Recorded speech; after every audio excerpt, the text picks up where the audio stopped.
Well, it seems the Rand liked the news from Nasrec today. It strengthened by around 2% as market participants welcomed President Ramaphosa's re-election as head of the ANC. Many are wondering if the president will take full advantage of his second chance and action the renewal that he has campaigned on. Rofhiwa Madzena has been tracking the Rand's movements and she joins me in studio now. Hello, Rofhiwa. Always great to chat to you. You know, for a couple of weeks, the Rand has experienced a lot of volatility. I think it's mirrored what's been going on in our country. But it really all took a serious step with that Phala report, didn't it? That's right, Sally. Phala report coming out just a couple of weeks ago and really throwing a spanner in the works for what we thought was a currency that was going to end off the year on a strong footing. Let's just take a look at that. And I've circled key moments of that particular fall of the Rand. At around 8:20 on that Thursday, the report was released and markets really started to digest it in the early hours of the following day. And then we saw that huge spike in the Rand where we almost touched 18 Rand against the US dollar once again. And this was all because of the uncertainty of the position of the presidency and whether or not President Cyril Ramaphosa would be remaining in that seat and continuing to implement the economic reform that is so desperately needed in South Africa. Market participants are really just looking for stability, but also direction as we quickly approach February when we're supposed to get the decision on whether we will be grey listed or not. So the direction in which the president and his team have been taking over the last few months have been absolutely crucial in ensuring that we have some form of stability, whether it be in the currency or in economic policy. And that is why we saw that huge downfall of the Rand. And it was figures we hadn't seen for a long time. It took many back to what happened to former Finance Minister Nhlanhla or when Pravin Gordhan was fired as Finance Minister by the former President Sally Jacob Zuma. All right. So after the president decided not to resign, that fateful Thursday after the Phala report, I mean, we really were waiting that announcement. But it seems that his advisors said to him, you just cannot do this. He decided to take the Phala review on review. The Rand did recover quite significantly. How has it done since then, though?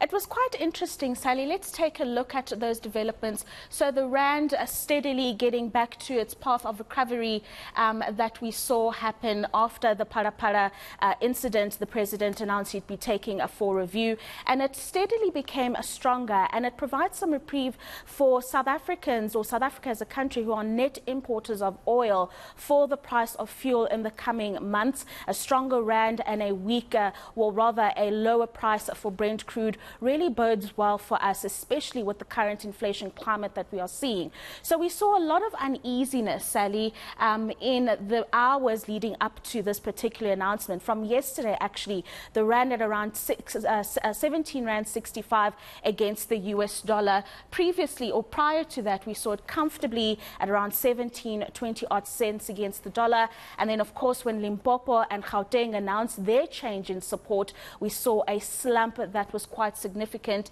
and that has seen recovered. So president gets announced as getting a second term. That is good news for market participants, and almost immediately, Sally, a 2% increase in the value of the Rand to around 17 Rand and 7 cents, and it has remained at those levels since, Sally. And what this says is that not only is leadership important for stability in any economy, Sally, but it also shows confidence in Cyril Ramaphosa, the person, as opposed to Cyril Ramaphosa as part of the ANC.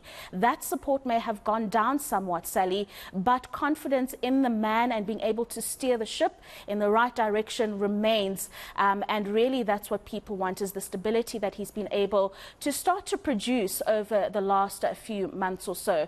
Here's Professor Bonke Dumiso, who's an independent economist, weighing in on why investors look towards these developments so closely. I think what is giving the global markets some belief that this new ANC top 7 is going to deliver is that these are the people who have many of them who have been together in dealing with the economic issues. One of the very serious economic issues which has been debated seriously in South Africa is the whole issue about the nationalization of the Reserve Bank. And some people who really understand the economy within the ANC have repeatedly said, yes, there's nothing wrong with the nationalization of the Reserve Bank. However, you cannot, at this particular point in time, afford to pay the external shareholders and take that money from other important service delivery mandates. These are some of the difficult decisions that the ANC top 7 has got to make, even when they are confronted with very populist issues where the majority of the people who are their members are demanding those things. And that's the type of decisiveness we need when it comes to the ANC, because yes, the last 5 years, they had many problems. There were many areas of indecisions, and businesses cannot deal with indecisiveness. I suppose in terms of the challenges that we face as a country, nothing has actually changed in the last 5 days. We're still dealing with load shedding, slow growth, massive unemployment. But this decision today, that it's 5 more years of Cyril Ramaphosa, means it's stability, it's certainty, and even I know that the markets hate uncertainty. But if we look a little bit more broadly to the top 7, we know that Cyril Ramaphosa won this time with a much wider margin compared to 2017. He also has more of his people in the top 7. What are you hearing about the response to the people who are going to work with him within the ANC? Well, the one good thing here, Sally, is that the president no longer has to work with people that were vehemently against him, like Ace Magashule, the previous Secretary General. And like you say, the top 7 is largely aligned with the president and his vision. So Intellidex, a body that does quite a bit of work around South Africa's economic and political developments, have broken down the top 7 and where some of the issues could arise for President Cyril Ramaphosa. And I won't get into all of them at once, but the most important ones here are Paul Mashatile, in that we are expecting him to take over as Deputy President of the state. It's anticipated that this might happen in May next year, but there's obviously conversations around the stepping down of David Mabuza or when that would happen. So that's going to create a little bit of instability at presidential level when there are so many things, including the power crisis that we are dealing with. Another one to note, Sally, is Nomvula Mokonyane. She might be caught out by the NPA sometime next year if the investigations continue. Remember, she was implicated in the state capture report, and while she has not been criminally charged with anything, there are concerns that she may be caught out by the NPA in terms of being charged. And then Gwede Mandashe, a lot of the people in the energy industry were concerned that he remains the energy minister because he has been against a lot of the reformatory policies that have been asked for by industry players so that we can get more alternative sources of power onto the grid. So there are concerns around his policy when it comes to that, and really the role he'll play in a government after this. And then, of course, a little bit of excitement for Fikile Mbalula and the new TG, Sally. And why? Fikile Mbalula, known to be energetic, great campaigner, and he knows his organizational skills. So him taking on fully the office of the SG will be a positive for the ANC. And then, of course, the new TG, they're not really belonging to any particular slate, but getting in there to hit the ground running to get the ANC's finances in order. So it'll be an interesting couple of months as we settle into the new top 7.